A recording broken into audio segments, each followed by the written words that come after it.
puis ça s'est bien passé à ce moment-là. Mon associé, lui, voulait continuer là-dedans. Il a racheté des actions. Et voilà.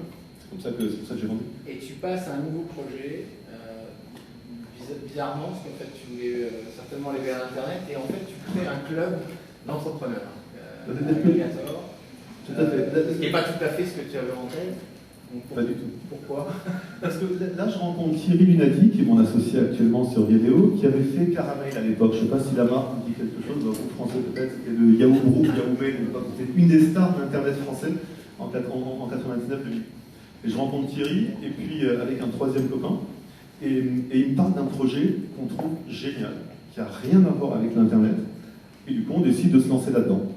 Et bon, l'avantage c'est qu'on pouvait le faire. Eux, ils venaient de vendre Caramel à l'époque, moi je venais de vendre ma boîte, donc on partait pas à la retraite, mais on était bien, on n'était pas pressés. Et du coup, on s'est lancé dans ce truc-là, qui était un fonds de mutualisation pour entrepreneurs, qui s'appelle Agregator. C'est né comme un fonds de mutualisation, c'est-à-dire que c'est un fonds dans lequel on proposait à des entrepreneurs de mettre une petite partie des actions qu'ils détenaient dans leur entreprise, et en quelque sorte de la mutualiser avec les autres entrepreneurs qui faisaient partie de ce fonds. Ça permettait de mutualiser de la liquidité, de mutualiser du risque, et ça a très bien pris. Puis derrière, on s'est dit, mais c'est dommage, on a un club là où les gens sont financièrement intéressés au succès les uns des autres. Bah, faisons-en un club dans lequel l'incentive pour bosser ensemble va être par définition très fort. Puisque si j'achète un truc ou je vends un truc, bah, je préfère le faire à l'intérieur du club, parce que si ça se passe bien pour lui, j'en profite puisqu'on a partagé l'action. Voilà, ça s'est appelé Agregator, donc on a monté ce truc-là grâce à l'aide de la famille Mullier, qui était le fonds Creades, on est propriétaire d'Auchan. Donc ils ont investi à peu près 5 millions d'euros dans cette affaire-là. Et puis ça a bien grandi, aujourd'hui il y a 450 boîtes là-dedans, et des boîtes un peu household names, comme disent les Américains, des jolies boîtes dedans. Et on verra qu'il y a un lien avec ta société actuelle. Est-ce qu'il y a d'autres success stories dans le fond? Oui, vous vous rappelez peut-être que ce soit Caramel Promo Vacances. Voilà, c'est parti du truc. Mont Blanc, les glaces. Il y en a plein, il y a vraiment eu de tu fais encore partie de ce fonds, enfin de ce club ou... Oui, en fait, ce qui s'est passé, c'est qu'on a swappé nos parts avec le troisième associé qui s'occupait principalement de ça, parce qu'avec la croissance de Viadeo, Thierry et moi, on était de plus en plus focus sur Viadeo. Donc à un moment, avec le troisième associé, en fait, on nous a racheté les parts d'Agregator avec les parts de Viadeo qu'il avait. Donc on est sorti, puis ensuite, lui m'a demandé de re-rentrer derrière, et j'ai repris 10 ou 15 points de la boîte parce qu'il avait envie que je continue à l'aider sur certains sujets. Viadeo, avant, si je m'abuse, ça s'appelait Viaduc. Tu peux nous remettre à cette époque? Quand j'y repense, qui en dit long sur nos ambitions internationales. Tu peux nous replacer à ce moment-là et d'où vient l'idée, comment, pourquoi? On est en fin 2003, début 2004. Et donc le club marche bien, Agregator. Et on se rend compte que à l'intérieur de ce club, il y a, en caricature un petit peu, et c'est un petit peu ce qui se passe à chaque fois qu'il y a des soirées de networking. C'est merci beaucoup. Merci. Donc il y a des soirées de networking, et là ce qui se passe, c'est que les gens se disent, encore je simplifie un petit peu, mais je parle de deux choses. La première, c'est qu'est-ce que je t'achète, qu'est-ce que je te vends. Okay. La deuxième, c'est qui tu connais.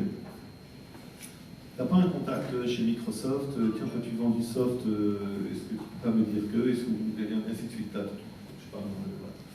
Et ça, on s'est dit, tiens, si on créait, au début c'était vraiment ça, un Viaduc, c'était un intranet réservé à, je sais pas, il doit y avoir 200 personnes dans le club. On s'est dit, on va faire un intranet, on va permettre à chacun d'uploader son adresse book, puis avec un petit moteur de recherche derrière.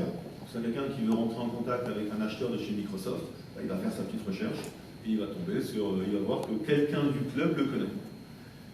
Puis Thierry, notre associé, développe ça tout seul, et puis au moment où on va lancer ça, là on était donc début 2004. Et je sais plus comment ça s'est fait, mais là on s'est dit, complètement idiot.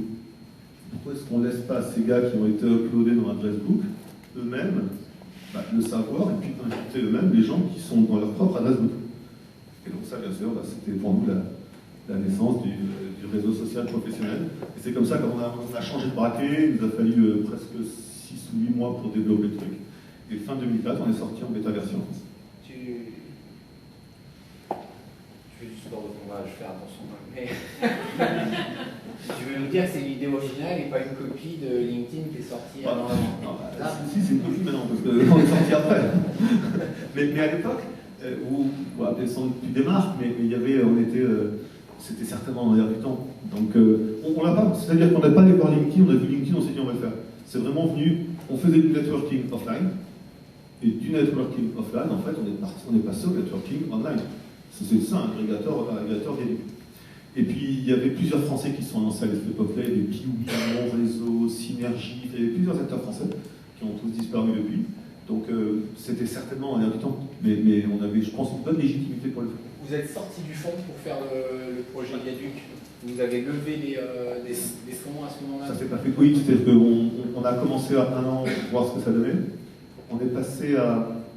Il y avait déjà LinkedIn, du coup, parce que quand on a lancé le truc, évidemment, on a vu qu'il y avait LinkedIn en France. Ils avaient déjà 50 000 membres. Et ça a été très important dans notre réflexion ensuite, dans notre croissance internationale. Ils avaient 50 000 membres, on s'est lancé avec rien. Et un an après, on avait 200 000 membres, ils en avaient 70 000.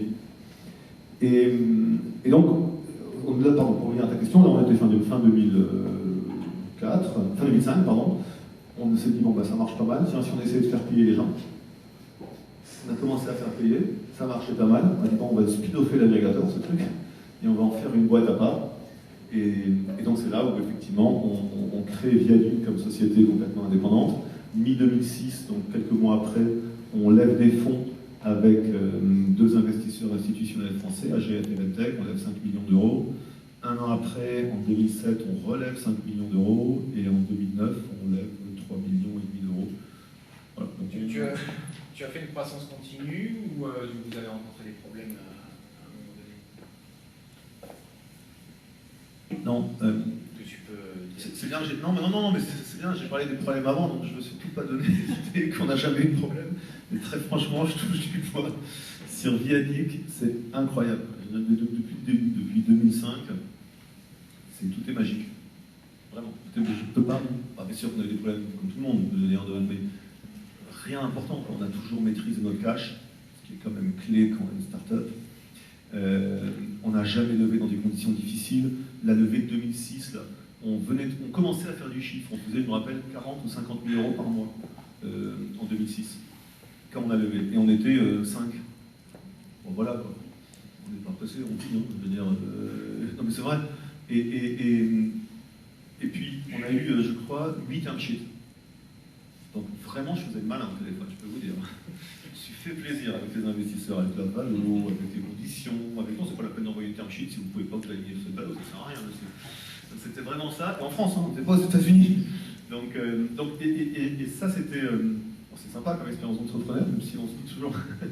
voilà, profitons-en, parce que là, on peut. Et non, j'ai pas de souvenir de moments compliqués pour l'instant dans la vie de Viaduc. À quelle époque vous avez décidé de sortir de France et de vous placer à l'international? Au moment de la première levée de fonds, de 2006. C'est-à-dire, c'est pour ça, en fait, qu'on lève des fonds. Au début, donc, on fait ces 50 000 euros, on voit que ça grandit chaque mois. On a fait 2 millions d'euros la première année. En partant de 50 000 euros en janvier-février, on finit l'année sur un mois, on finit l'année à 2 millions. Donc, voilà, on s'autofinançait sans problème sur une croissance franco-française. Tu es profitable depuis un longtemps? Non, parce qu'après, tu sais, on fait comme tout le monde. Quand tu gagnes de l'argent, tu perds de l'argent. Il faut en perdre. Mais par contre, on est profitable depuis septembre 2009. Donc, on va lever de l'argent, on va lever ces premiers 5 millions d'euros parce qu'on se dit, et c'était ça la logique du succès qu'on avait eu en France, parce qu'on se dit à ce moment-là, c'est quand même étonnant qu'on ait réussi aussi bien en France, alors que LinkedIn était déjà là, et que 0 membre ou 50 000 membres, ça fait une différence au départ. Et en fait, la réflexion qu'on a eu à ce moment-là, c'était vraiment de se dire, on a réussi, on ne sait pas pourquoi, mais un truc est clair, nous on est local. En France, on est local. Enfin, comme Jourdain faisait de la prose sans s'en rendre compte, nous on était local sans s'en rendre compte. Puisqu'on était français. Et on s'est dit, on a dû faire des choses, on a dû comprendre des trucs que LinkedIn n'a pas compris avec son approche globale. Et c'est ça qui a été le driver de toute notre croissance à l'international ensuite. Et en 2006, quand on ouvre l'Italie et l'Espagne, On ouvre un bureau en Italie, à Milan, on ouvre un bureau à Barcelone, on ouvre un bureau à Madrid, avec des gens sur place, et en se disant qu'on va être le HSBC du Professional Social Network, the World's Local Bank, donc vous voulez être the World's Local Professional Social Network, et on veut toujours être l'acteur multilocal. Et ça, c'est pour ça que tu as fait de la croissance externe et que tu as racheté des sociétés absolument. Au Canada. Absolument, parce qu'on peut, absolument, parce qu'on se disait, et dans les pays émergents en particulier, alors Canada, je ne veux pas dire que le Canada c'est un pays émergent, parce que tu fais dire des trucs. La boîte canadienne qu'on a rachetée était très bien implantée en Amérique latine. Et c'est pas du tout au Canada, c'était un peu au Canada par hasard. Et effectivement, c'est pour ça qu'on a racheté, parce que le fait d'être local, tu n'inventes pas par définition, sinon on serait trop facile. Donc on s'est dit, on va être face à l'acteur global, on va être multilocal. Alors dans certains pays, on l'a fait tout seul, France, Italie, Espagne. Je rappelle quand même que jusqu'à ce qu'on ouvre notre bureau à San Francisco il y a 3 mois, LinkedIn à Londres, LinkedIn en Europe, c'était Londres. Puis il y a 15 jours, ils ont dit on ouvre la France. Après avoir eu 2 pages dans le San Francisco Chronicle, comme quoi Viadeo ouvrait à San Francisco. Eux, ils ont ouvert la France. Mais jusqu'il y a quelques mois, l'Europe, c'était Londres. Et donc, on joue vraiment sur cette différence-là, et donc, effectivement, on a racheté le leader chinois Tianji, le numéro 1 indien, et là LinkedIn est bon, c'est Apna Circle, le numéro 1 au Brésil, donc le Canadien en question est numéro 1 au Brésil, numéro 1 au Mexique, et ça nous a donné ces positions effectivement extrêmement fortes dans ces pays émergents. On parlera un peu plus de ton implantation aux États-Unis, je suis sûr que ça intéresse tout le monde. Surtout face à LinkedIn, mais est-ce qu'il reste, avant ça, d'autres pays dans lesquels vous n'êtes pas et tu penses pouvoir racheter des entreprises qui ont déjà qui existent? Il y a un pays là on va ouvrir le Brésil, donc on est déjà très bon au Brésil, on n'a pas encore d'implantation locale, donc on va ouvrir un bureau au Brésil, j'espère dans les mois à venir. On vient d'ouvrir l'Afrique, parce qu'on est très bien implanté en Afrique francophone et au Maghreb, pour des raisons de langue. Mais quand je dis très bien implanté, c'est que c'est marrant, on n'a jamais rien fait sur ces pays-là, on doit être dans les 10 premiers sites de tous ces pays-là. Et le pays qui nous manque vraiment, pour nous, c'est la Russie. Quel est le plus gros pays aujourd'hui? La Chine, hein, pour vous? La Chine. D'accord. Chine avec 6 millions ou 7 millions de membres sur 35 millions. Et la France, sur tes 35 millions, représente 3 millions, 3 millions et demi. Ce qui fait beaucoup à l'échelle de la population française, mais pas beaucoup par rapport aux Français. Donc on en arrive maintenant à ton actualité. Tu es arrivé il y a quelques mois à San Francisco pour s'occuper du développement, notamment aux États-Unis de Viadeo. Je sais qu'à ce moment-là, tu dois avoir l'habitude, tout le monde allait te demander, quand on a tous entendu parler, mais qu'est-ce qu'ils viennent faire ici, face à LinkedIn. Pour être franc, c'est pas la première fois. Pour être franc, ce que nous demandent les Américains, c'est plutôt, et les journalistes américains en particulier, c'est plutôt what's Viadeo? It's a competitor of YouTube. C'est vraiment ça. C'est Viadeo, vidéo, YouTube. Quoi. Donc ils ne sont pas inquiets au début, les Américains qui sont là. Quel est le positionnement que tu prends dans ces cas-là aux États-Unis? Tu dis que tu veux être multilocal, donc tu veux faire du local aux États-Unis. Comment faire plus local